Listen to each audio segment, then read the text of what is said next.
Welcome to another episode of Velocity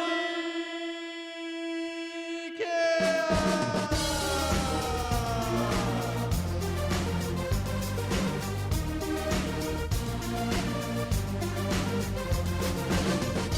Coming to you at the speed of sound. We are on the air at the Hexapod Sound House in Cleveland, Ohio. My name is Nick, and I am joined by my one and only co-host, Luke. Wake up! Grandma should put a little makeup. My name is Luke. Hello. We are joined by our tried and true trusty DJ Chop Suey. How you doing? Doing great, man. Thanks for having me out this week. Oh, of course. I am excited for our 46th episode right here that's slated to be 46. Nick, what do we got on the table? Yes, it is our 46th episode, and we today are going to be talking about, I'm going to be questioning you. Do you know what's popular? Never. How does it do that? We're going to learn something. We're going to kick it back into time, do some nostalgia, and finally, we're going to set you up with some party knowledge for your little soirees as you go out into the world and be that social butterfly that you are. Here at the Velocity Chaos Podcast, we explore the highest heights of human knowledge and the lowest depths of crude humor. Our mission is to tickle that pink thing between your ears, poke that frontal lobe, or sometimes just smash the laugh box. So hop in and buckle up for an infotainment ride across the airwaves. But before we get into all that mumbo jumbo he was just talking about that you're going to listen to for the next hour, if you're generous enough, and thank you for your time, just a reminder to follow us on Instagram at Velocity Chaos Pod and on Facebook. Also, drop us some stars on iTunes, some love on Spotify, and toss us a sub on the YouTube where you're watching us right now, if that's what you choose to do, or you're just, hearing it through your ear holes, which we also love that as well. Thank you so much, as always, for your support.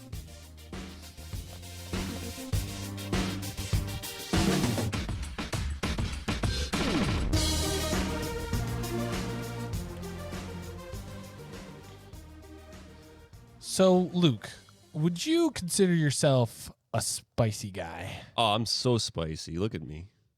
Yeah, all the way through. Through and through. What about you, Chop Suey? Spicy?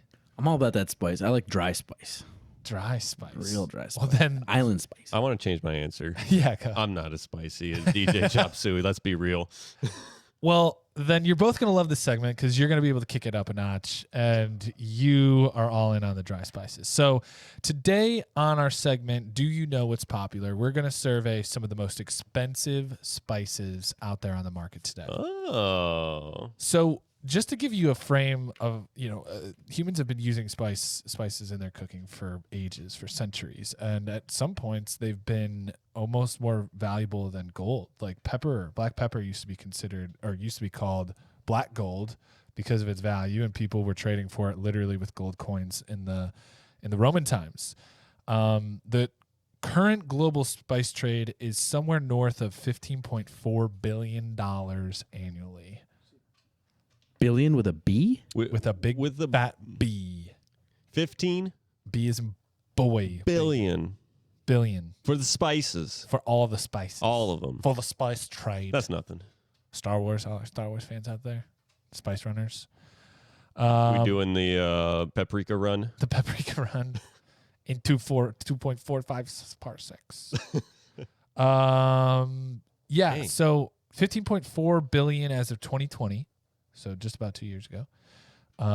And that's everything. I think that's probably including most things that you can find on the table in a restaurant, certain specific things that are probably in your kitchen. Yeah. Do you think the prices or the amount of spice sales went up because of the last couple of years? Oh, that's a great point. More home cooking. People at home just getting off the computer at work and just going right into the kitchen or working in the kitchen in some cases. Yeah. Yeah. That's for another time. I would definitely say that is true. That is probably a big factor. I mean, I think that happened before. I mean, it was up in the billions already. So I think it's only just gone up. And I also think people's tastes are becoming more refined in at least the Western cuisine culture. So people are looking for ways to spice up their little, we live pretty bland lives. their little garden parties, Yeah. That's because all these other countries are just eating rice and beans And then like we got to spice things up, okay? We can't just eat rice and beans. The funny thing is, I think other countries just have more naturally developed palates, and here we really are meat and potatoes and kind of country. But I, in my adult life, have come to really enjoy like spiciness. But you gotta be careful. Like Thai restaurants can get crazy. That's how they get you. When they go, would you like it spicy? I always ask, what's your scale? Because if it's a genuine Thai restaurant, they're like 1 to 10. And they look at you and they see like a skinny white guy. They're like, yeah, you're going to want a 3. But we'll really give you a and 1. The first time they did that, I was like, no, give me a 5. Give me a 5. Couldn't finish the meal. Couldn't finish it. It was that hot. On a 5, on a scale of 1 to 10. A 5. Couldn't do it. I go to Indian places and they look at me and go, how spicy you want? I go, how do you eat it? That's it. Like, you sure? I go, come on, let's go. Yeah. Yeah, I Then we just don't say, see it for 3 days. just give it to me in a bowl of water. your least spicy thing. A lot of milk. He needs some milk. Now, here's one more thing before we get into the tops. I don't really like heat that's just like I'm gonna light your mouth. Hot on fire. heat, yeah. Like pour gasoline and light the match. I like the stuff that's accompanied by flavors. So Yeah, you don't like that chili pepper heat where it's like it's just what do they call those? ghost peppers, California Reaper or Carolina Reapers. You're more into that canned heat kind of thing. Yeah, that can. I like the candy. Scoville scale. The Scoville. Yeah, you're not about that Scoville. Is it heat. Scoville or Scoville? That Scoville scale. Scoville. We'll let you guys figure it Scoville. out. It's French. But yeah, so I will preface this. The list that I have, these aren't all hot spice. These are flavor spices. So most of the stuff on here is not Probably Scoville. Not Double L. My bad. So we're just gonna go through the top 10. A lot of these are estimates, just to let you know. Himalayan sea salt. Himalayan sea salt. $1 million a pound. No. So here we go. Number 10. This is Pasilla de Oaxaca, Chile. He doesn't know what he's talking about. I know I did Oaxaca right. I know I did Oaxaca right. Yep. I think Pasilla. But these are like a rare chili for Oaxaca in Mexico. And they're smoke dried, so you get a little bit of the kind of probably a little bit of chipotle kind of flavor in there, which that's one of my favorite flavors. It's just like that rich chipotle in a sauce kind of flavor. These come in around $30 a pound, just under $29 USD a pound. But they can actually go up a little higher, 40 to 60. Real quick, you said smoked chili Oaxaca peppers. Yeah. You know him. The guy we run camera with used to. Glenn. He grows his own peppers. Yeah. Smokes his own peppers, and he makes Glenn's blend.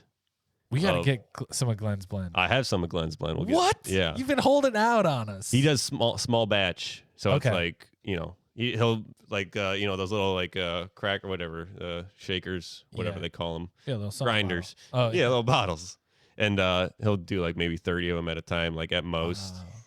So That's amazing. I'd like to taste that. yeah, I'll get you some. So the pepper world is pretty crazy, and the dried stuff is really important because you can mix it into salsas, sauces, soups, stews. You can grind it up. You can put that shit on everything. You can literally get it in there. I think that's taken. So here we go. Number 9, going up the list, climbing up this list, we have cardamom. That makes sense. It's a sweater. Cardigan, yeah, of course.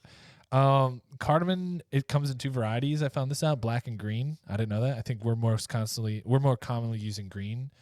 And it's popular in Indian cuisine. And it's kind of got more of like from what I remember, it's kind of like a softer flavor. It's used more as like a grounded up kind of. The earthy. Yeah, more like in the cinnamon family. Mm. That's like cardamom to me. It's like a soft, almost sweet kind of flavor. But it's used in, I think, teas sometimes too, because it has like anxiety kind of like certain smells, I guess, can like reduce it. It's in the ginger family, is what you're trying to say. Yeah, maybe you could. Oh, that's what it says here. Oh, there you go. There you go. Perfect. Ginger family. But it's not a root. That's what's interesting. It's a seed. Yeah. So the flavor is there, but it's a seed instead of a ginger root.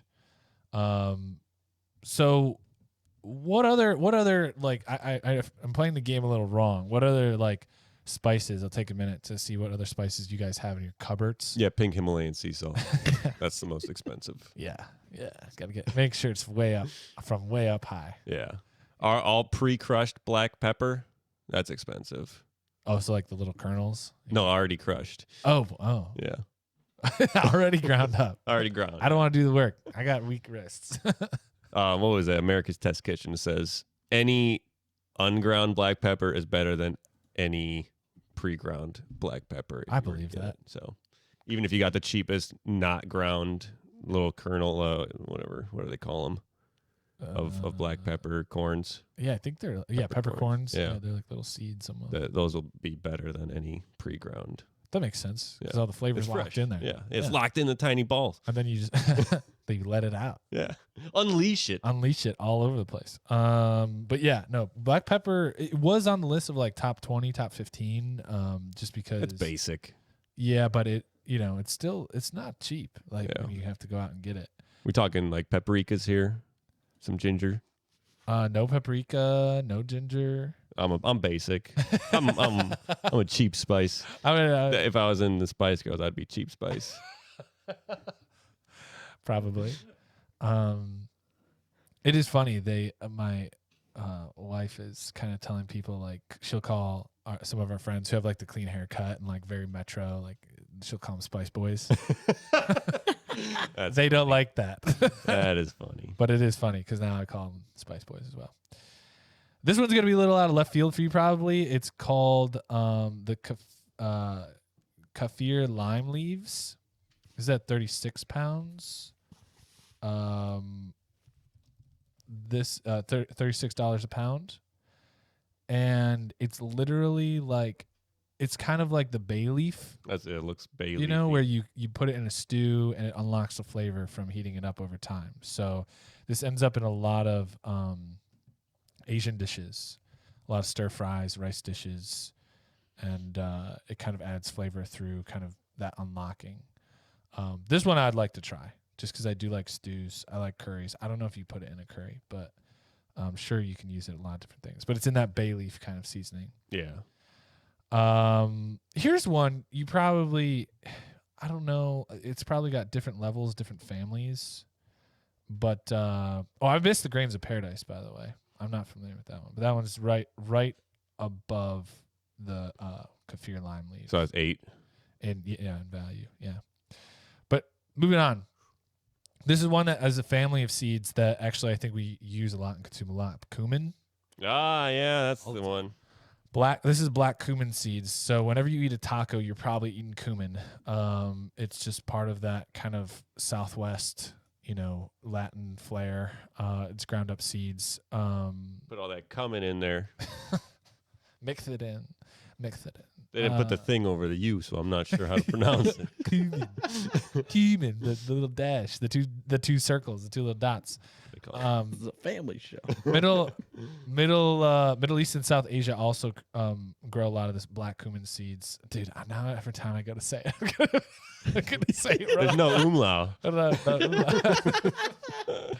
But also, I guess people are also from these black cumin seeds because typically it's like a brown powder from like brown seeds that you grind up. And you can cook with cumin. It is funny. I guess cumin is more like Indian because when you go to curry a lot. Yeah, I mean, but it's funny because like they've adapted it so much into Latin food.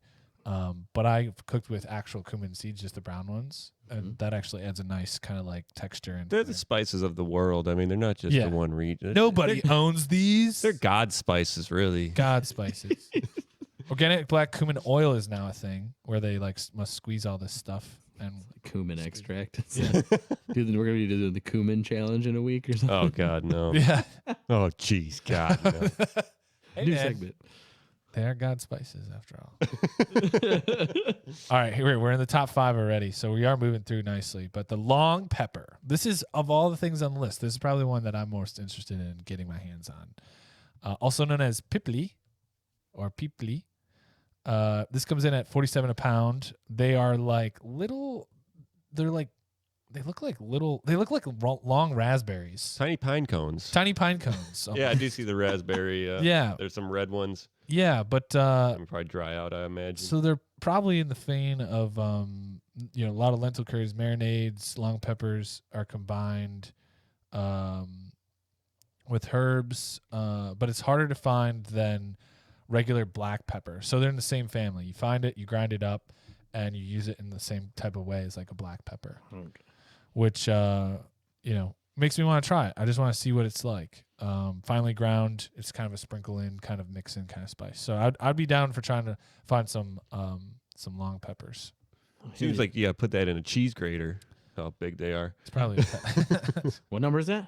that was number 5. Oh, so we got to come on. Let's get the expensive ones, man. Yeah. So here we go. This is where we're starting to get. Oh, these are the ones my wife wants all the time. Yeah. Yeah. This is it. Malab, which is coming in at like $69. Nice. $69 a pound. I found some, $50 to $60 a pound, to $70. And this is the interesting one. These are cherry seeds. Really? So one of the reasons why it's so expensive is to like harvest them. You have to like get the flesh off of the seed so that people can then you sell them in bulk in the seed form, and then people grind them up into like a flavorful. Well, cherry seeds, don't they have arsenic? These must be safe. Eat it. I'm telling you. So yeah, these are from St. Lucie cherries. So yeah, man, they must either in the process of drying them out, maybe Lucy's a good girl. Lucy. She wouldn't do that. I think Lucy. Oh. And so yeah, they crack open the cherry pits. So it must be the inside that is okay. But I didn't know that about cherry pits. Something like Good to that. know. Or is it cyanide? What is it? It's a poison of some sort. So all these people, these are just cult suicide spaces that we're getting into. Yeah. Cherry pits release a chemical called amygdalin, which your body converts into cyanide. Thanks, body. Yeah. Got to look get rid it of up. this amygdalin or whatever it is. Let's just make it cyanide. There could be nothing wrong with that, right? Let's just convert it. I want an Osmosis Jones TV show that is just all about the creative stuff. Just like slacking off in the factory warehouse down in the gut, and they're just like, yeah, you put it over there. Yeah. Starts transforming. Number 3, let's do it. Vanilla Bean, 200 a pound. Is he related to Mr. Bean? He's more closely related to Vanilla Ice. So, yeah. So vanilla beans can go for $50 a pound, which is like pretty low for like the cheap stuff, up to $200 a pound for Madagascar vanilla beans, which is funny because like that vanilla bean ice cream must either be like a flavor, like a synthetic flavor. Yeah. Because there's ain't no way they're putting $200 a pound beans in my $4 gallon ice cream. No, $12 here. Think about that conversion. Well, $12 here on vanillabeankings.com. Vanilla Bean Kings? Yeah. I thought for you were, whole grade B pods I thought for you said extract making. Vanilla Bean Kinks. I'm like, That's only for 5 beans, though. all the beans. Yeah, $175 for a pound. I want all the beans. All right. We're in the top 2 here. Any guesses? Top 2. Saffron. All right. That's number 1. Can I change my answer? Go ahead. Saffron. Cinnamon. Saffron. You want to do number 1 or number 2 first? Now that you Right. guessed. Well, I guess 2. 2, yeah. Who cares? At this point, we're all disappointed. This one was actually the most interesting one on the list. Fennel pollen. Yeah, this is what I said, fennel. So this is valued $200 to $450 a pound. Oh my god. Yeah, and it's like the little pollen, literally the pollen that comes out of the plant. It's that bullshit that makes you sneeze in the spring. It's the bullshit that makes you sneeze. You but should stop selling drugs. the thing that I feel bad about, Yeah. this is like stealing from bees, though. Like the bees need pollen to Or you go, their stuff. you're beating up bees, like, give me all that pollen. You punch it. And then you take a vacuum, do it, and, like just suck off all the pollen. So here's the weird thing. It's not difficult to grow. Fennel grows everywhere. Probably grows in your parks, in your backyards. It'll grow anywhere. But you have to pick it by hand to get the pollen out. In the you got to fight bees for And it. you're fighting bees. A lot of territorial You're stuff kicking going up, on. your friends are doing karate with the bees while you're like picking. And so yeah, Just tap it. to get it, now you know how the bees feel out there. To get a gram of fennel pollen just takes probably like an hour. Just 'cause But it makes the honey taste good. picking. You get that fennel honey. Know what I'm saying? So I have no idea what this tastes like. They say of anise, citrus, licorice, pepper, star and anise. saffron. Star anise, I believe. Star anise. So yeah, I would like to try this someday. You want to try this one too with the long black pepper? The long black pepper, man. Just get it in my mouth. And then finally, Do they refer to it as culinary fairy dust? Did you say that? no. Oh. Do they? Yeah, there's a reason why chefs often refer to fennel pollen as culinary fairy dust. Why? Because its notes of anise, licorice, citrus, and honey make it both a flavor and flavor booster. Flavor booster. There you go. I'm going to get my hands on some of that, whether I got to pick it myself. I wonder if I just went out and picked it myself, what would happen? That'd be funny. Then some government official of the spice world's going to come find you. doing? You'd be on their turf, man. These are Yeah. God's spices, for crying out loud. Do you know what you're doing? Sacrilege. All right, here we go. Saffron, number one, $1,000 a pound. Oh, my God. Boom. It's probably not even that good. This is the reason why. Again, it's hand pick it. You need like 170,000 flowers to make 1 pound of saffron. And each flower has only 3 of the little, what do they call it? Stigmas. And each one, it only has 3. So you pick those 3, and that's all you can get out of that flower. Can we And get that's these? the saffron. It's the stigmas out of the flower. We got to get these genetically modified to have like 6 to 12 stigmas. There you go. Yeah. GMO. Luke's GMO got at least 8 stigmas, and it's only Monday. We all got stigmas. But yeah, dude, saffron. I can't tell you that I've ever just had saffron in my mouth. But In my ice cream, yeah. am I really? No. Saffron ice cream? But I would like to try it now that I know it's the most expensive spice in the world. That was you and your money making schemes with time travel and everything. Yeah, You'll get dude. there. Just keep rewinding after you pick off the 3 spices. 3. 30. Ching, ching, ching. Yeah. So yeah, man, that is it. Our spice section for the day. Do you know what's popular? Now you do. The top 3 coming in: vanilla beans, fennel pollen, and saffron. And we learned I'm very bland. You are no spice at all. No spice at all. So yeah, any questions? Salt, Good. pepper, Yeah. You're like, that's all I need. paprika, All I need is some salt. onion, and garlic. I don't even want the peppercorns. Grind them up for me already. Just put them in the cupboard. But look, man, all this talk of like transporting stuff around the world, all these goods, it makes a lot of sense. But you know what else makes a lot of dollars? The goods. And I'm not talking about spices. I'm talking about the goods. That's right, the goods, the main ingredient and the stuff. You can now have the goods right at your very own fingertips without having to go through the stuff to get it. The goods are exactly what you'd expect them to be: high quality, refined, and never touched by human hands until they get to you. The goods are have more beneficial properties per capita than any other known water-soluble powder known to anyone that knows anything about any who that lives just about anywhere. Get your hands on the goods today, and at checkout, remember to use code VCPOD25 for a free 25-day size travel pack of the goods. That's VCPOD25, so you can get the goods in your hands tomorrow, today. Way better than fennel pollen. This is not an actual product, service, or idea, just in case you thought it was. It's not. If there's something out there with the same name, we are unaware and have no affiliation and offer no judgment on the actual product, service, or idea. Bow. Boom. Wow. We just learned a lot about a lot of tiny little things.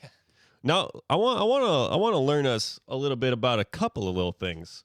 One's more bigger, but one's little. One's more bigger. One is more bigger. And I'm going to explain to you in words such as this, because how does it do that? How? Lava lamps. How does it do that?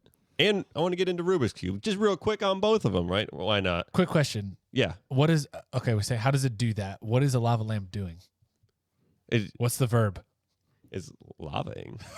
It's just living, man. It's lamping. Oh, yeah, you're right. It's just Living, man. It's just being what it is. Groovy, bruh. We are the lamp, bro. The lamp is us. Hey, man, have some of this fennel pollen, bruh. Gonna make you feel all right. Put that anus up your nose, bruh. That good anus. They're liquid motion lamps is what they are.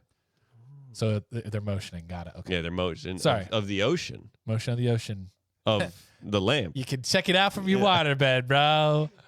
You guys have lava lamps? We got to stop saying bro on this show, from what I've heard. From what I've heard. No more bro talk. All right. Do I have a lava lamp?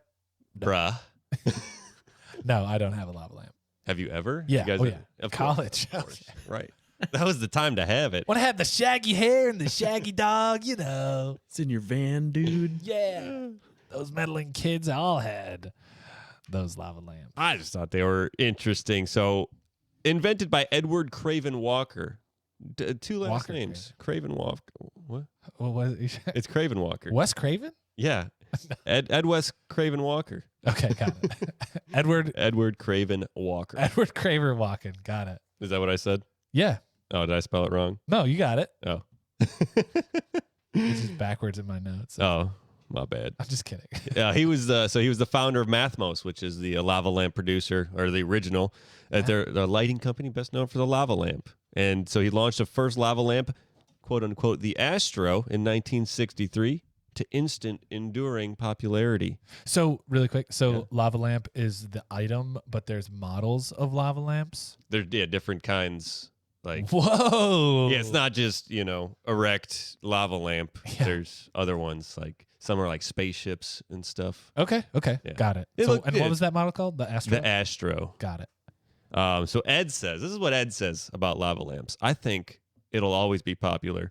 It's like the cycle of life. It grows, it breaks up, falls down, and then starts all over again. What such wisdom. Such wisdom. It's all contained right there in the glass. Right there in front of your eyes. That's the meaning of life. Dude, I'm going to go buy a lava lamp now. Right? I've gone too long without a lava lamp in my life. I'm just going to put one over there, and just so we can, or we'll just put one right here in the middle. Velocity Chaos colors. Yeah. Got it. Can we get, that is perfect. Yeah. The chaos lamp. I like it. Like it. It's done. All right, we're going to stop this episode, get one, and then Don't come touch back. it, though. Man, Yeah. that's the one thing I know about lava lamps. They are scalding. So Craven Walker, before we get into how it works, he developed the original design from an egg timer using two liquids that he saw in a Dorset pub. Dorset, if you're unaware, it's a country in southwest England on the English Channel coast. So just a little tidbit, little factoid for you right there. And he spent years developing this into a light for manufacturing, initially using cocktail and orange squash bottles. So, yeah. So you can... If you go up, we have the website. I'll put it in the show notes. Brought that up, squash. What I know a couple episodes ago, squash is that flavored condensed juice that you shouldn't drink without water. Got it. It'll get you. Now I know. Now I get it. Because that is shaped like a squash bottle. Yeah. From being in England a few times, I've seen them. Yeah, Sorry. you would know more than we would. Sorry. No. I'm still reeling that this isn't an American invention, but the It's 60s this is England. in England. This is English invention. This is England. Or you're reeling that it's not an American invention. Yeah, I thought it was. Oh, no. But it makes a lot of sense. It's really groovy, baby. Yeah. Groovy, baby. So getting into it, Mathmos is nearing 60 years of lava lamp production come 2023. These lava lamps are not meant to be thrown away, okay? So if you got a lava lamp and you're like, it doesn't work, you can always purchase replacement bottles and bulbs, even from the oldest lineups from the 60s. So they got it all. They got the whole smorgasbord. So how does it work? With the title of the segment, getting into it, lava lamps are liquid motion lamps. What you need for them to be effective are two liquids that are, one, very close in density, and two, insoluble in one another. So you're thinking, Luke, let's get some water and oil, put it in there. They don't go together, but wrong. The problem with oil and water is they're not close in densities. They're vastly different. Huh. So the lava lamps are... The globs in there are mainly made out of a paraffin wax with compounds like carbon tetrachloride. Oh. Yes, exactly. And then so it's added decreased density. And then the liquid floats in water or mineral oil with dyes and sparkles. Water mineral oil. Is that the clear part? That's the clear part. Yeah, that's the That's the. I like this lick- sciencey side of you, Luke. I like it. I know things when I stay up till 1 a.m. and I don't stay up overnight. I know things when I try. Yeah. So now that you have your liquids, you can apply the heat, and via the light bulb, the heavier liquids absorb the heat. As it heats up, it expands. As it expands, it becomes less dense. And then because the densities are so close, the formerly heavily liquid that was at the bottom, the wax, gets lighter, floats to the top, and then the other bottom heats up, and then it starts to cool off, comes down slowly.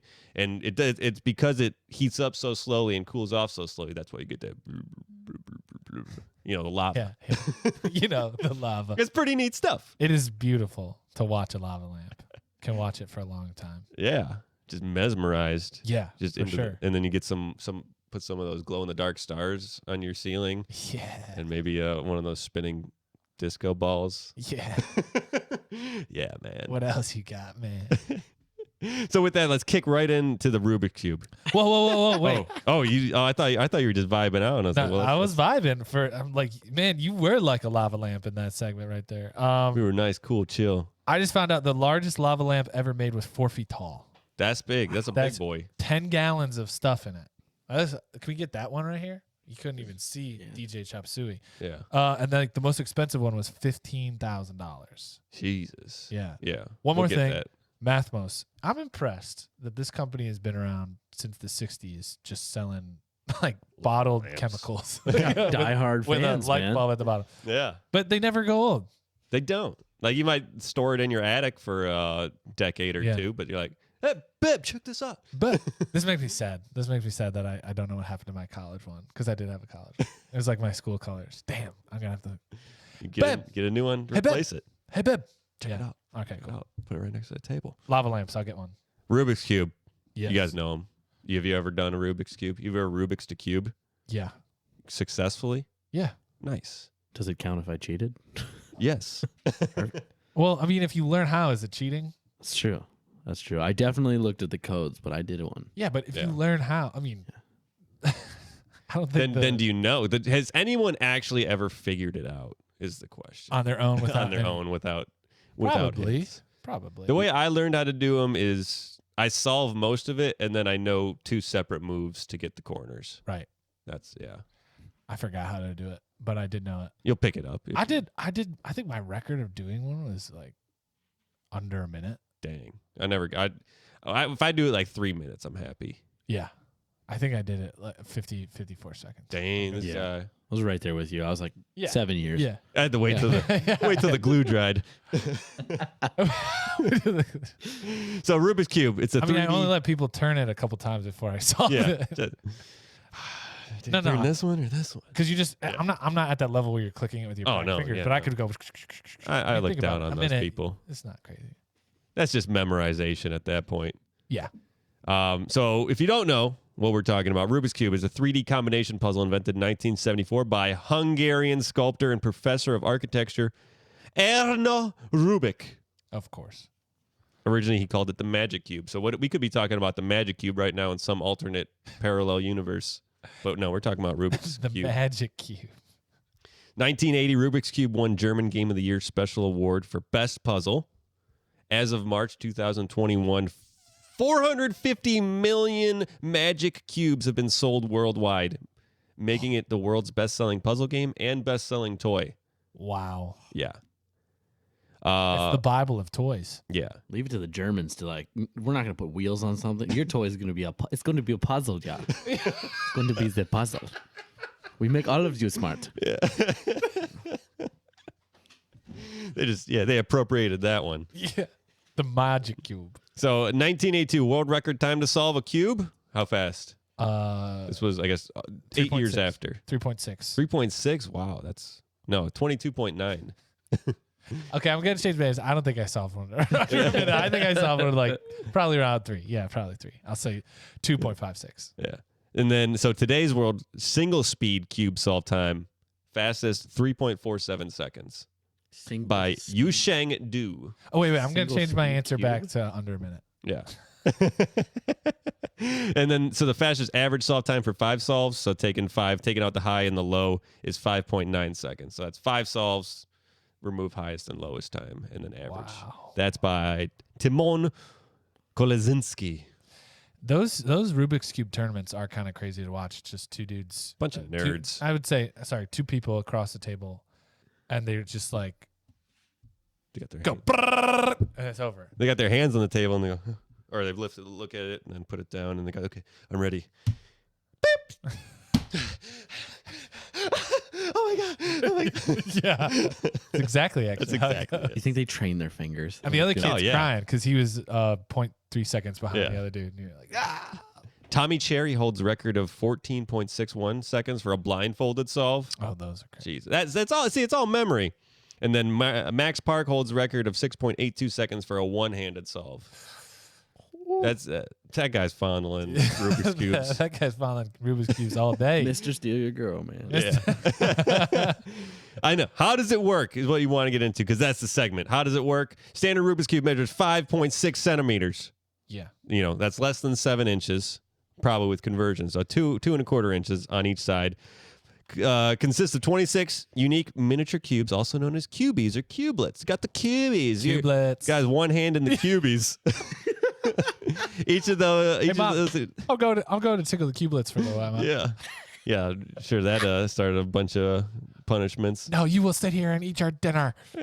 Don't you dare go to your room. Don't and play tickle with your cubelets at dinner. Mom, the cubelets. So each of these include a concealed inward extension that interlocks with other cubes while permitting them to move into different locations.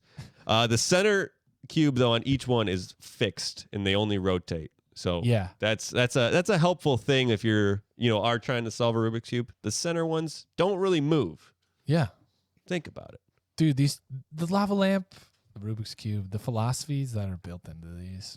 It's simple. Beautiful. Yeah. Simple. Refined. They're affixed to the core. So these provide the structure for the other ones to fit and rotate around. Hence, there are 21 pieces, a single core piece consisting of 3 intersecting axes holding 6 center squares in place, but letting them rotate 20 smaller plastic pieces that fit to form the assembled puzzle. Beauty. So, yeah, with that, I mean, there's a bunch of other stuff. We'll put the links in. That's the basics. It's, you got the center, all the center pieces, and then they're all fixed in. There's screws involved that you can tighten and loosen if you want a faster cube.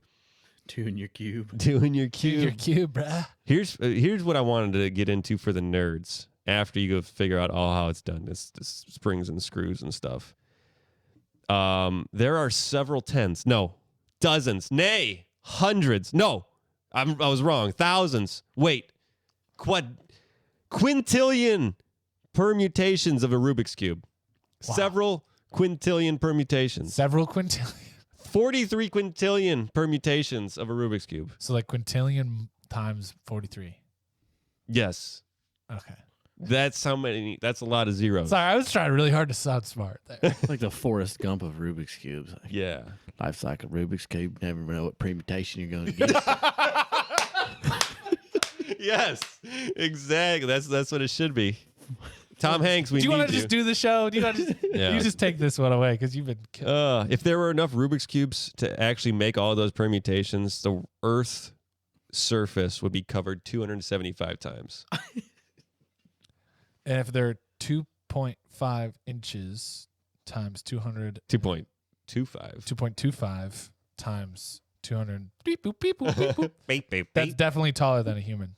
Definitely. With At least. conversion, It's at least 7 meters. Swimming There's all those yeah. cubelets. There's so many. It's all out there, but so many factoids. I wanted to give this a shot before we moved on and end this segment. 43 quintillion, 252 quadrillion, 3 trillion, 274 billion, 489,856,000 permutations. Wow. Think about it.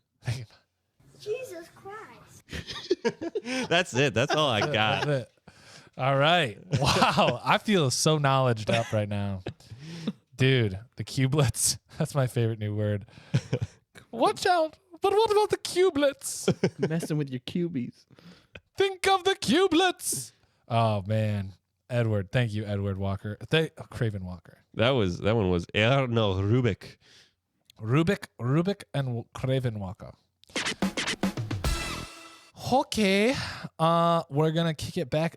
Dude, this is kind of being a little bit of a nostalgic episode. I mean, talking about those working the Cubelets. spices in the kitchen that you're smelling as a child, talking about those lava lamps in college, talking about those Cubelets that you fingering, in middle school, trying to figure out your life in the middle of puberty, just trying to get a puzzle done. I want to take it back for some nostalgia, man. Hit me with it. Let's go on this Let's go. ride of a lifetime. Ride of a lifetime. Oh, you said it perfect, Tia. Roller Coaster Tycoon. Oh my God, that was my childhood. Those were the glory days. Love Tycoon. All right, I'm just gonna roll through this really quick with the fun stuff, the details, so that we could just talk about it, because that's the best way to do it. Initially published by Hasbro in March 22nd, 1990. Hold on, I thought you weren't going to say bro anymore. Did I say bro? Yeah. Initially published by Has Sister Synonym Company, March 22nd, 1999, for Microsoft operating systems. And it was designed by a guy named Chris Sawyer, a Scottish game developer who also created a game called Transport Tycoon in 1994. So this guy was fascinated with the game designs around simulations and kind of working with little groups and people and stuff. He's a real-life roller coaster aficionado who claims to have ridden 657 roller coasters in his lifetime. He's a liar. There's only 650 roller coasters in the world. He's counting that dragon at carnivals. Yeah. Maybe he means been on a roller coaster 657 times. He's definitely been to Cedar Point, too, I know. Gotta be. If that's the number. Anyway, there's 4 main editions of Roller Coaster Tycoon. The first was released in 99. Roller Coaster Tycoon was released in 02. Roller Coaster Tycoon 3 was released in 04. And then there was a version that was released in 2016. There were like 8 spin-offs. The company has partnered with Atari and some of the other video game companies. I've checked this out. You can get it on your phone now. Oh. I don't think I would have a fun time with that, because I'd think I'd be so frustrated trying to get the parts to fit together with my fingers rather than just a good old mouse. Yeah. It's the future, though. So I have some fun memory stuff, but the other thing I wanted to mention was that in 2016, another game was released, a competitor, a challenger, if you will. Oh, no. Planet Coaster. Get that out of here. Get it out. Well, here's the thing. I'm not going to lie to you. This game looks very interesting because they allow you to custom fit the curvature of the track however you want. So in Roller Coaster Tycoon, there's only like 5 pieces, which made it great because it was blockable, right? It was like Legos. But this one really lets you curve it around and make it twisty and turny and build it all in. So forever in my heart, loyal to RT, but did it better. I think I may give it a shot. Planet Coaster. This is 6 years old now. It released a year after the 4th Roller Coaster Tycoon installment, which totally bombed at the critical review. At Planet Coaster, there seemed to be a handing of the torch because they had a pretty solid review. They use a lot of like Unity, either Unity or Unreal Engine to kind of populate with like cool textures and with people. And so Now, do you think, I haven't played any of the new ones, I just remember the old ones, but do you think the new one wasn't as acclaimed because it was too similar to the original ones? Like, oh, we didn't get any updates that I thought we would want. Or was it too different and people wanted that same pace? That's a great question. Because it was called Roller Coaster Tycoon World. I know in Roller Coaster Tycoon 3, they introduced the 3D stuff, like the more 3D world where you could kind of zoom down. You could literally walk around your park and ride the roller coasters. Yeah, I remember that. And I think people were okay with that. But I couldn't tell you. Roller coaster. The best was like picking up a customer and then just like dropping them the off angry somewhere. The angry guys just kicking them off. This ride sucks. Oh, you suck. And I'm going to take you and put you in the forest and put a little path that you can only walk on. Like modern burning ants. Yeah, exactly. Go puke in your own one square sidewalk, you ass. You put the bad people, and they're all just like, Yeah, I got it. Yeah. Were you guys the ones who like put a dead end track on purpose? You got to do the test ride and launch 20 people. No. Okay. Yeah. See, we're already getting into it. This is all Yeah, great. you make the launch and then you got nothing. Your test run killed 39 So people. it seems like Roller Coaster Tycoon World was just a lot more focused on like trying to introduce new graphics and abilities, but it kind of made the game really clunky. So people were just upset that it wasn't as easy and smooth as even the old game. Even though it was pixelated, it all ran. Yeah. It was just a simulation game, so just like doing all its things. Okay, did you guys ever like? I missed it. I missed the part where you talking about launching people up the ride. It's coming back, man. Those damn water slides with the guys in the little tubes, and you just the first time you build it, and you're like, "Oh, I'm gonna send them up the hill, and then they're gonna go over eyes," and they just keep going. It's like they like come down the hill, they hit that upswing, and they just keep going. Just get way and then they're on an inflatable like mattress tube, and it explodes in a fireball. Like you just go, this is the best game ever. I didn't kill nobody. I didn't kill nobody. It's cool. Like when you had a roller coaster and then you just deleted it mid ride, and then all these people are just walking around like, what the hell just happened? Where are we? I was just 300 feet and now I'm on the ground. I don't know. That's like Wreck-It Ralph. Like just picture being a simulated character in Roller Coaster Tycoon. It must be the worst game to be simulated into. Yeah. You're just like, this cotton candy's $10. You gotta. This is what I did. So I'd have something that had a long line, and I'd put the price at like 10 cents or whatever. And then as soon as the line starts going in, you have like a 32, whatever the longest cart you can. Yeah. As soon as it start going in, you start hitting that plus button, like, ching, ching, ching, ching, ching, and it's like getting up to like $6, $7, $20 a ticket just to get in. Man. Yeah, that's how you get them. That's how you get them. Because they can't leave the ride, Q. Oh, man, dude. These strategies are great. Because I was going to say, Roller Coaster Tycoon taught me a lot about life. No, seriously. When you start off that episode, like when you start off a campaign, that 10K isn't for free. That's a loan. What? Yeah, and so to get park value stuff, you got to pay that loan back. That's where I learned about loans. Bastards. Like being 11-year-old me playing Roller Coaster Tycoon, that's where I learned about loans. Why are we all still broke? I learned about it. Doesn't mean I'm like worried about we're it. Just playing Roller Coaster Tycoon for the last 30 years. Should have made an amusement park. Learning how to gouge prices, except I felt really bad because I grew up with Cedar Point. You pay one ticket. Yeah, it was an expensive ticket, but you're in the park. Now you just ride the rides. Disney World, the same thing. So I felt bad like charging ride to ride, but you gotta make be a profit. mogul. You gotta be a business mogul. A tycoon, if you will. Yeah. That's where they put the name. I would also like you're talking about the launch roller coasters. Mm-hmm. Okay, so the shuttle loop, if anyone remembers it. My favorite was just shooting people like probably the equivalent of like a full mile with the boost tracks. And then go up a corkscrew and just straight into the air. Just call that one rocket launch. I named every coaster, and I always picked a theme for that park. And then the other one in the sandbox mode, we started in the middle, and we built just a flat spiral. Flat. Yeah. Just in a booster, just to see how fast we could get the simulation speed up. Up over like 200 miles an hour, and then just like fly it at the end, just like shoot it right out. Then delete. Yeah, delete.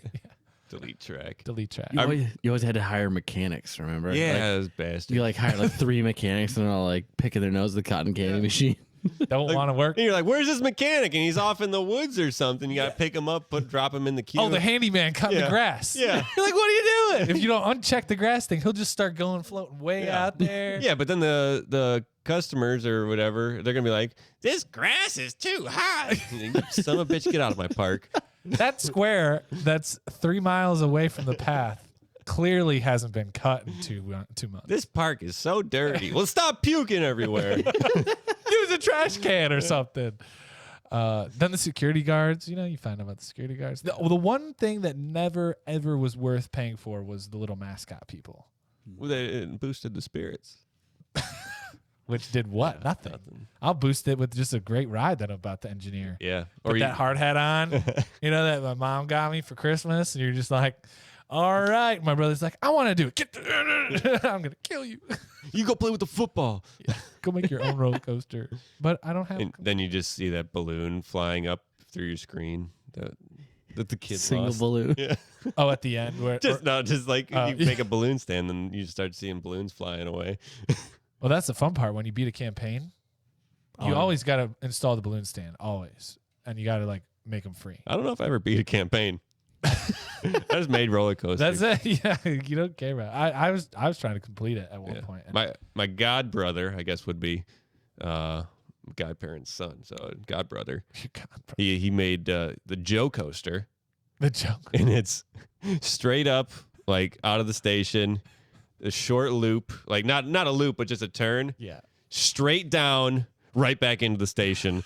It's the Joe coaster. So it's as high as it can go, and then I guess it's basically a top throw dragster without the send off. Horizontal, just horizontal. Yeah, it's straight up and then down, turn straight down into the station.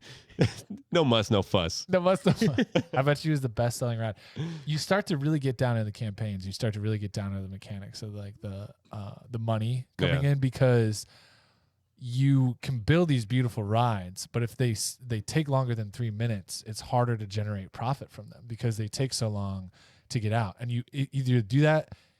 To do that, you have to build a long station and max out the passenger trains, the trains, or you get a 2-train ride and it takes a minute and a half and it just goes. Yeah, that's how you do it. That's how it all happens. So in life, the businesses that you need to design are either and then you get it going. high quality. You put too many trains on, and then you get them crashing in the station. That's always the biggest. That was my biggest fear when the mechanics aren't checking up stuff and station brake failure. You remember that? Time. Yeah. But the best part is I've had this before where they don't fix it and the train comes flying through the station. Goes all the way up the hill and just starts again, and then the next one comes and flies through the station. So these people are getting free rides, but because they're getting faster and faster, they start. Oh my god! It's a waiting game. The first 2 rides through, you're like, this would be the best thing ever. Getting stuck on a ride, and just going through twice or 3 times. But then by the end of it, you're just like, I'm gonna. Your face is turning green. That's why the handyman, or not the janitors. I mean, those are the people that we really gotta thank. The cleaning up all the pukes, taking out all the trash. Those are the real heroes. Those were the army that got you through those campaigns. Man. Yeah. Just why is there all this puke here? And you gotta drop whatever stand out there. What was your favorite roller coaster type? Oof, I don't really remember. I mean, you would take the pre-made ones and be like, oh damn, that's cool. But I'm making my own. I never booked the Yeah, I mean, you would just look at it and be like, wow, that looks cool. But yeah, no, I'm making my own. Just real. What about you? I loved building the corkscrew one because it was the most versatile. Yeah. It was a money maker every time. You put always 3 corkscrews in your park. Oh yeah, all the screwing. I like the swinging ship. That'll make you money. The scrambler, it'll make you money until you install the thing that flips people over, and then you can just delete the scrambler. You can sell it for scrap. Sell it to the park next door. Yeah. The ones that are the most frustrating for me were the wooden roller coaster. I couldn't get those right in the wheelhouse because you're trying to get intensity, excitement, entertainment, or whatever it is. I couldn't ever get those to the high max profitability level, like the 7. Joke's on you. It's impossible. Yeah, It's impossible. Well, different rides, they programmed it to be some of them do better if you have lateral G's, like the wooden roller coaster. If you create lateral G's, people like it, or they don't like it. But if it's a lot of vertical G's, they like it. So you can really only go out, turn around, come back. If you try to do all this crazy Helix stuff, like they won't like it. Totally did not get this deep in Me either. Tycoon. Did not. Oh, you guys, who do you think you were playing with here, man? Yeah, like, this dude, we need like a tournament. We got to bring that back. I was just Roller Coaster Tycoon is on my computer. We should just have RT just nights, just sitting here, just not talking to you. I was busy playing with my cubelets and looking at my lava lamp. You're doing it right. So yeah. Anyway, dude, Roller Coaster Tycoon, that's some nostalgia right there. Oh yeah. Just don't be an NPC in a Roller Coaster Tycoon when Luke's playing. I'm gonna kick you. I'm gonna throw you up on the mountains over there. I'm gonna drown you. Yeah. You can drop people. You can drop them in the lake. I would always drown them in the lake, pull them out, put them back. They'd be all washed off, not angry anymore. And then they leave my park and be like, "Yeah, that's right. Get out of here." That's what I thought. Sometimes drop them in, be like, "Now you can come out." Before I can click them. Your money's no good here, but in a mean way. They drown. You get the little report across the bottom. Yeah. Guess 3,462 has drowned in your lake. I don't know anything about that. Don't know what might have happened there. I did not see a god hand come and pick him up. He and might drop have him. fallen off of the coaster that just jets over the water. Too many lateral G's. Yeah, a lot of lateral G's there. Just, you know what else has lateral G's that I've been bouncing off the wall? Ball. Yeah, ball. I bounce ball. Ball comes back. Ball is a state-of-the-art sphere, just like a roller coaster are state-of-the-art. And when given enough velocity, ball will bounce off of a surface. That's right. Ball bounces. Ball will bounce. And if you haven't seen it for your own eyes, you probably won't believe me. But you should believe me because that's what ball does. I wouldn't lie to you. It's not like they're paying me to say that ball bounces, even though it doesn't actually bounce. That would be ludicrous. Of course, ball bounces. Let me show you. See? Right here. Ball bounced. You heard it. You heard it bounce. I swear it bounced. Get your palms on ball today at your local ball retailer and at checkout. Mention the Velocity Chaos podcast for a free weird look from your cashier. This is not an actual product, service, or idea. Just in case you thought it was, it's not. If there is something out there with the same name, we are unaware and have no affiliation, offer no judgment on the actual product, service, or idea. Heyo. Oh my goodness. Have you guys heard of the word? Do you know of the endurance? I know I don't have any. You'll get there. Got to do some kegels. Needs to that goat weed. No, the endurance. Just found, this is almost like something like I just found this out, but this is really party knowledge Got it. that we're getting into right here. The endurance. This Got was a ship back in 1914. Explorer Ernest Shackleton. Best name ever. That is a great name. With Captain Frank Worsley. Oh, These what a guys- crew. Right? Like, we need to go back in time and get better names. You guys Names were- definitely had lava lamps. Yeah. No doubt. No doubt. No doubt. So, As long as they survive the story that Luke's about to yeah, tell us. if they survived, if they're still alive today, Dude, Ernest Shackleton. that's a good one. I want a name that people are just, that guy doesn't jerk around. Yeah. Nick, that's not cutting it. Luke, that's bollocks. DJ Chop Suey, There you we're go. on to something. There you go. We're on to something. All right. So the endurance, 1914 was a three-masted Berkantine, which Sir Ernest Shackleton and a crew of 27 men sailed for the Antarctic on. So this was supposed to be 1914 and 1917 Imperial Trans-Antarctic Expedition.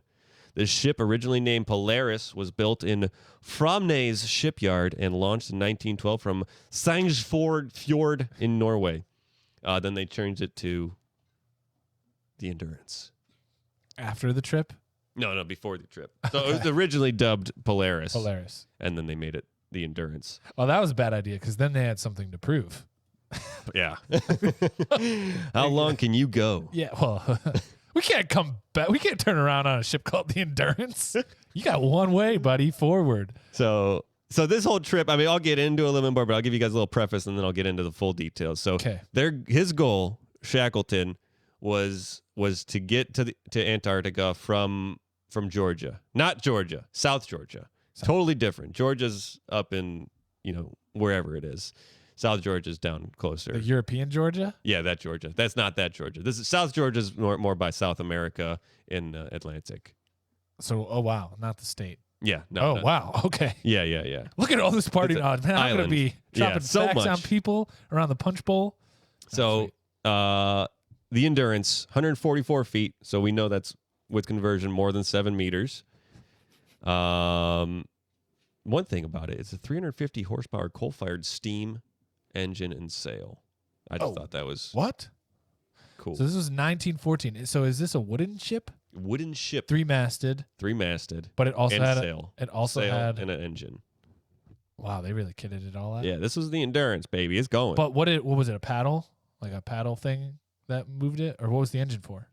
Yeah, for propulsion at times. Oh, it turned to probably. Yeah. Prop. So- Got it. The story here of Ernest Shackleton. This is like get ready for a ride of a lifetime here. Okay, we're ready. So, December 5th, 1914, Endurance left South Georgia to establish a base on Antarctica's Weddell Sea, Weddell Sea coast. So, they were carrying 27 men plus one stowaway who became the ship's steward, 69 dogs, nice, and a tomcat erroneously named or dubbed Mrs. Chippy. Their goal... Sorry about that, cat. Yeah. Their goal was to reach the South Pole. There was another expedition going from the other side that I read about a little bit. This is possibly for another time, maybe not. You can do your own research. Other side of the Antarctic that was going to do the same thing, not of going trans. No, they were together. They were both they from weren't the same party. So the other side, they weren't trying to go. So they were coming from New Zealand. They were landing, and then they were going to put supply depots up to certain points going to the North Pole from that side. And Ernest Shackleton and his group were going to go to the North Pole and then have a way out. Keep going. Yeah. Okay, I see. So they were gonna traverse the South Pole, and once they got through the South Pole, there were gonna be those supply depots on the way out. Exactly. Got it. Okay. Yeah. So it was a team effort because, it's Wow. freaking freezing down there. Yeah. So December 5th, 1914, they left South Georgia. South Georgia. 2 days later, Endurance entered the pack ice. And the pack ice is a barrier thick sea ice that stands guard around Antarctica continent. So it's just tons of ice. Several weeks, the ship poked and prodded its way through the leads on the ice, gingerly making its way south. So they're trying to get to the Weddell Sea and whatever the cape I said they were trying to get to. So, it's party knowledge. You'll pick it up in no time. So on January 18th, so this is, a month and a half later, 1915, Endurance was trapped by ice with no way forward and no way back. Endurance was beset, in the words of one of the crew, Thomas Ord Lees, frozen like an almond in the middle of a chocolate bar. Is what he said. They were doomed like an almond, frozen in a sea of chocolate. That'd be the best thing to write in your journal. Yeah. So they were within a day's sailing of their landing place, but now they were at the mercy of the ice floes. They had to set up camp on the ice and create a routine to wait out the winter. So the ship's surgeon, he wrote, Alexander Macklin, he said, Shackleton did not rage at all. No raging back then, or show outwardly the slightest sign of disappointment. He told us simply and calmly that we must winter in the pack, explained its dangers or possibilities, never lost his optimism and prepared for winter. Mm-hmm. So that just shows his leadership for the crew as an explorer. Nice. But in private, however, he revealed greater foreboding, quietly expressing to the ship's captain, Frank Worsley, one winter's night that the ship can't live in this, skipper. It may be a few months, it may be only a question of a few weeks or even days, but what the ice gets, the ice keeps. Oh, epic last words. That's like way better than the almond thing. Right? Yeah. Say that at a party, man. Everyone's Yeah. who the fuck is this guy? Oh, sorry. The ice keeps what the ice gets. That's like so badass. Yeah. So they're trying to get to the Arctic Peninsula, all that jazz. 100 miles away, came up short. They're stuck. Now they're just flowing. They started removing what they only needed from the Endurance. They left books, Bibles, clothing, tools, keepsakes. That journal about the almonds. Journal about the almonds. So some of the younger dogs that they had that couldn't pull their weight, and Mrs. Chippy, were shot. He had to sacrifice. Why are you gonna waste a good round on a cat? Food. I just use your boot. I guess. Sorry. That's what they said. No. Okay. So then, come October 27th, 1915, nearly a year later. So for almost 10 months, January to October, the ice shifted and compressed the ship, lifting the stern, tearing off its rudder and its keel. Freezing water rushed in. 25 days later, the Endurance began its descent to the depths of the Weddell Sea. Whoa. So finally sank. I have a link in here, and there's like some really cool pictures and stuff, and we'll get to that later, though. Nice. The initial plan was to march across the sea. I told you this part, but it was abandoned after the men managed just 7.5 miles in 7 days. There's no alternative, wrote Shackleton, but to camp once more on the floe and to possess our souls with what patience we could till conditions should appear more favorable for a renewal of attempt to escape. So he said, screw that. We're not doing the South Pole thing. We gotta get out of here somehow.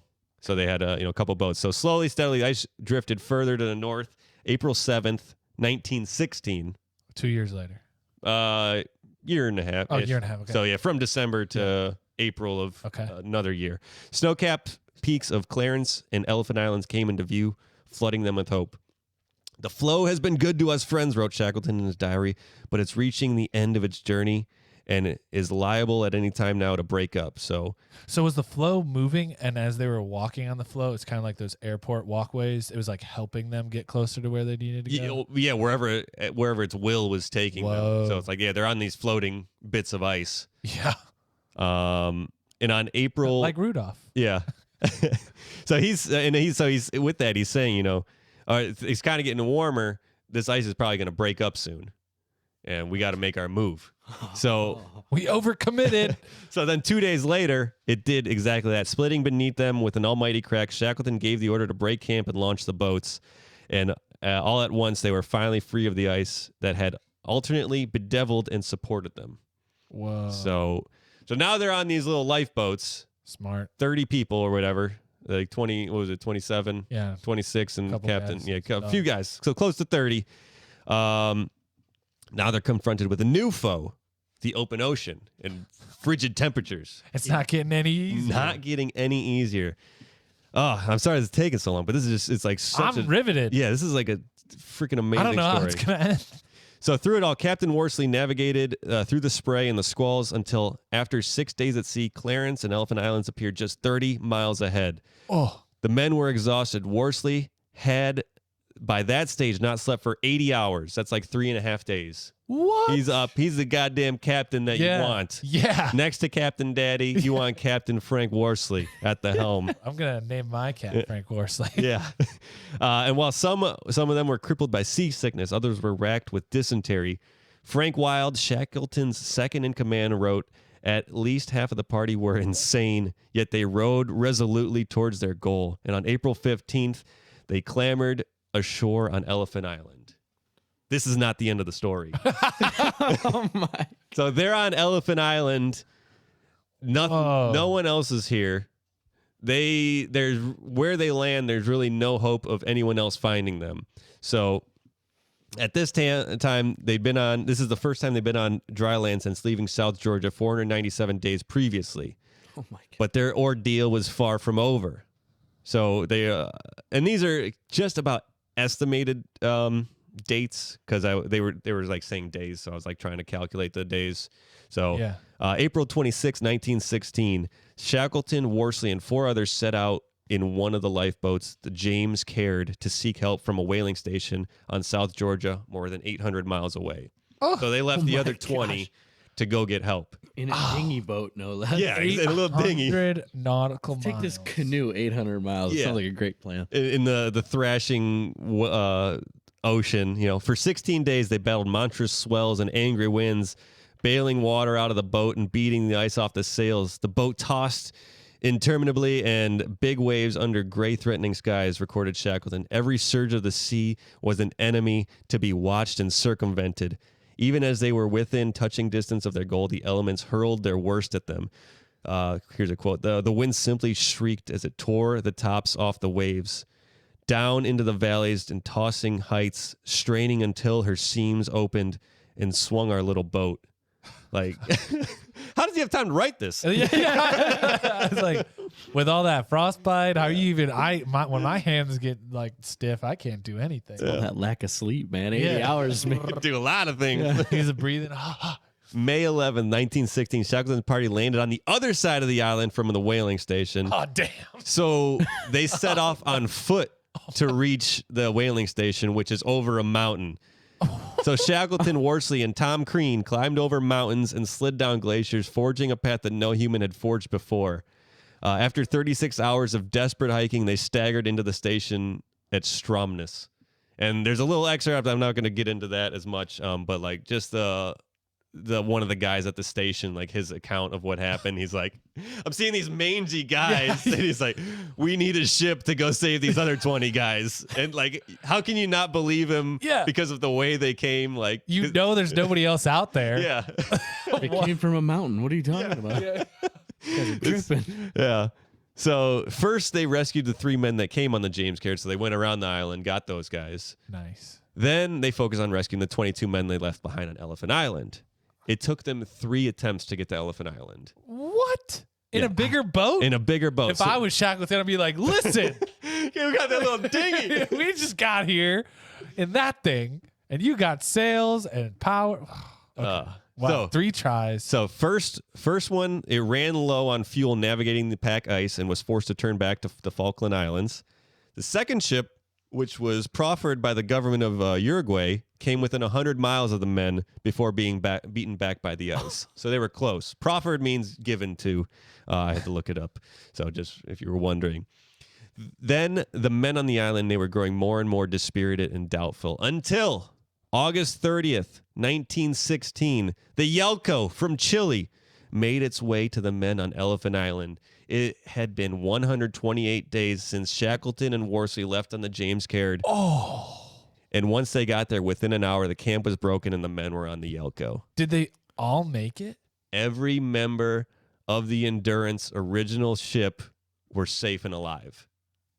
So this is... Except Mrs. Chippy. well, the people. the men that were That's incredible. Incredible. 128 days. Just I'm looking at pictures of Elephant Island. Yeah. It's nothing. That ain't no Bahamas. That's nothing.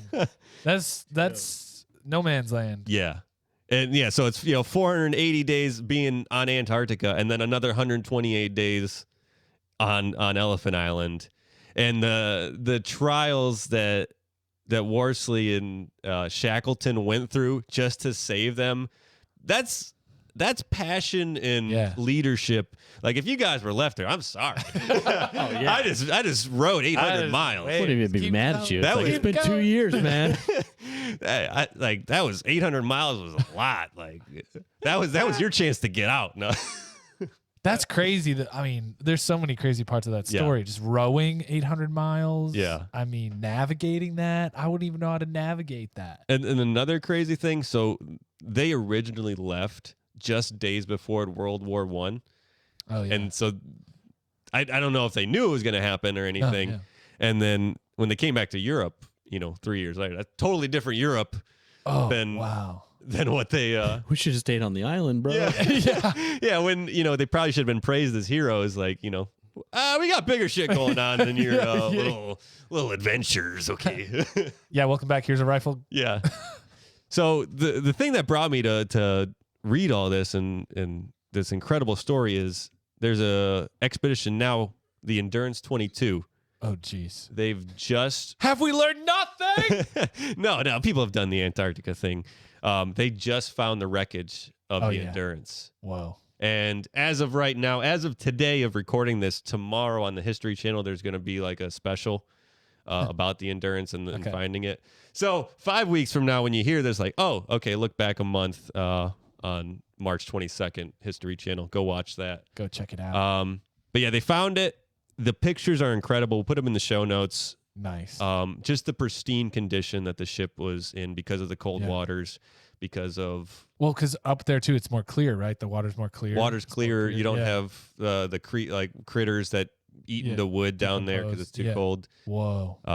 Yeah, it's eerie as hell. And also seeing the old pictures from Shackleton's crew, like that was cool too. Yeah. But yeah, so I have a lot more information about that, but we're running way over.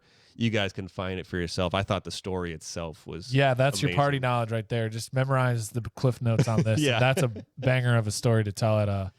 like if anyone's like, yeah, but what is real leadership? Yeah. Well, do I have a story for you? It's 1914. Yeah, you know the rest of it. Go back and listen to it. But Shackleton, man, hat off to him, dude. Right. Wow. Shackleton and Worsley. I want them for Yeah. president, Yeah. vice president. Bring those men back. Those are sweet. I'd vote for them. That's amazing. Yeah.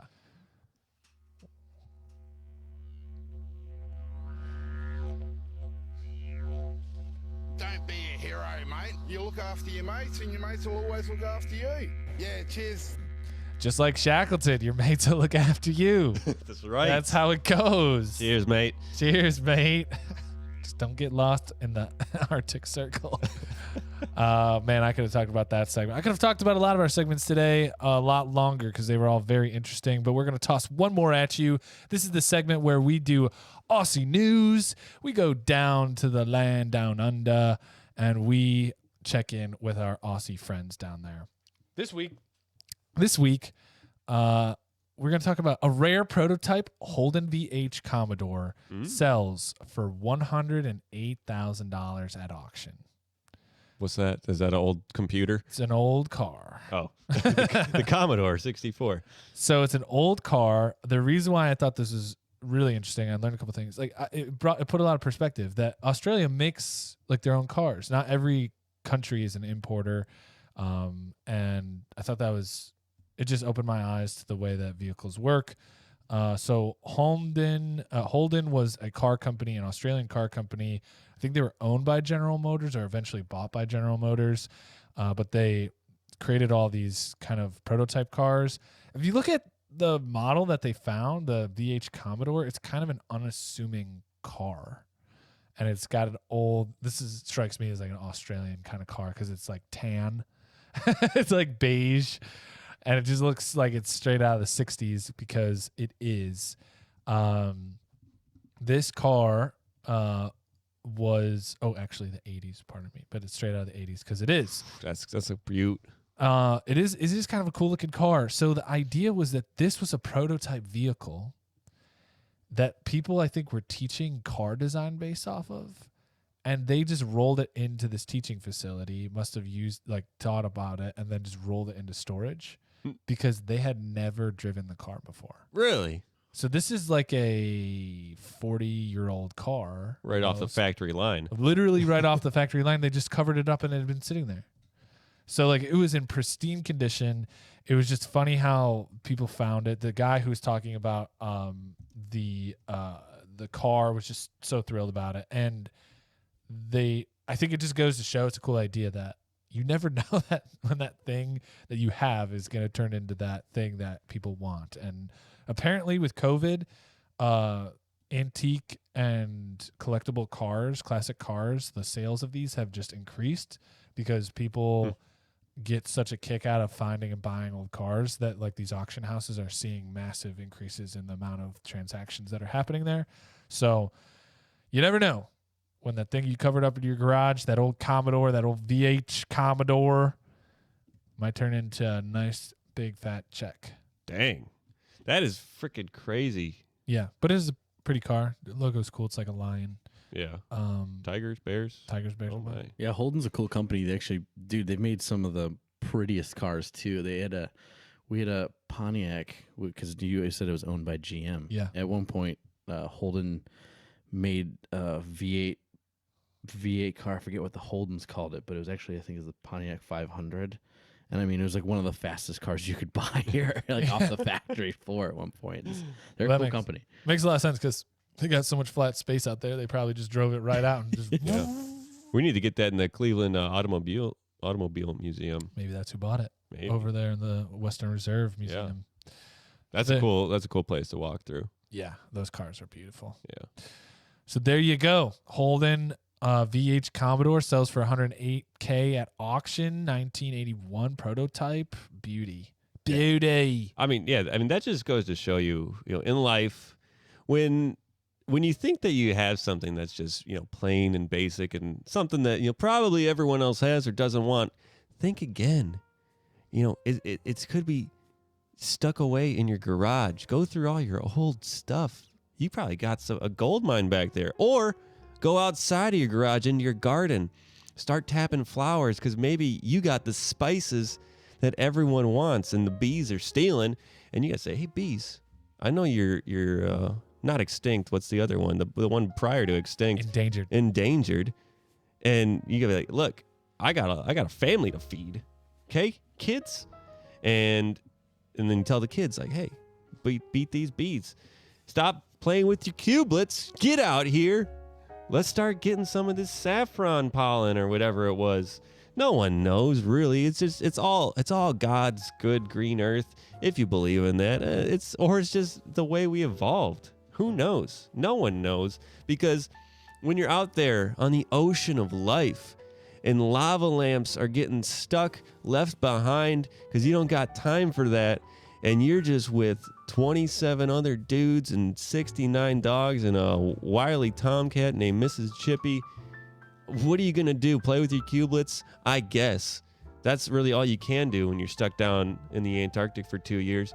But you know what? When it comes down to it, Shackleton and Worsley, they're coming back for you. They always will. And don't you forget it.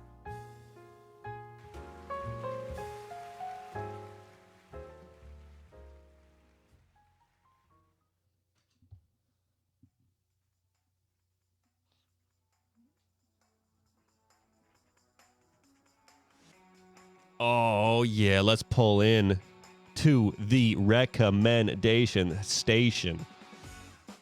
What I want to bring to the table today, I've told DJ Chop Suey about this several times. I said, DJ Chop Suey, you got to watch this. I recommend this. And you're like, yeah, my buddy recommended this. What We Do in the Shadows.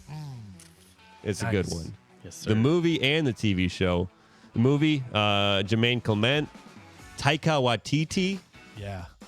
Award-winning director, and Johnny Bruch. Those were the three main ones in the movie. A hilarious concept. It's vampires in current day. Yeah. And they're living like they're three roommates, and it's hilarious, but they're, several hundred years old. Then the show, you have Matt Berry, Kevin Novak, Natasha Demetrio, and Mark Proksch. He's probably the most familiar one, I would say. Like you'd recognize him if you saw him. But I'd say Matt Berry is also more recognizable. So the show is more, I think, in Staten Island based or New York based. Nice. And they're coming up on season 4 that they're going to be releasing this year. I don't know if they're going to continue after that, but still the same. Jermaine Clement, Taika Waititi, I think they're very involved in the writing. Nice. Amazing. They do a lot of improv stuff because these are just amazing actors and yeah, really, really fun show. That's awesome. No, the movie's great. I love that movie. Yeah. And that really blew it off the door hinges just because they did it so genuinely. And it was just on like one set in a couple parks around town when they made the film. And it was really funny. Mockumentary style in a way. Yeah, mockumentary style. Yeah. Roving camera. So you can watch, I'm sure you can find the movie somewhere, but you can watch the TV show on Hulu. That's my recommendation. Nice job. That's a great recommendation. I can second the motion. This is Nick. Thanking you guys for the 46th episode, joining us and just hanging out. I want to thank DJ Chop Suey for doing all his deeds today. Thanks for having me out, guys. Had a great time this week. Happy to do so as always. And thanks for riding. It was a little long, but we appreciate you having a good time with us, kicking it back, going back in our teenage years, college years, child years, doing all the fun stuff with nostalgia and learning and looking to the future, being a captain, being a captain of your own ship. So this is Nick signing off. And this is Luke signing off. Thank you guys again so much. Coming up on episode 50. When you hear this, well, it'll already be done. But like we always say, when you're stuck in your Shackleton with your Worsley, don't let go of your Cubelets. Have a good one, everyone. Thank you for tuning in to the Velocity Chaos Podcast. We upload new episodes every Monday and Thursday. Be sure to subscribe and rate us on iTunes, Spotify, or your podcast platform of choice. Interact with us on Instagram at Velocity Chaos Pod or on Facebook and YouTube at Velocity Chaos Podcast. We are grateful for your time and hope you enjoyed it here. Please tell a friend, and thank you once again.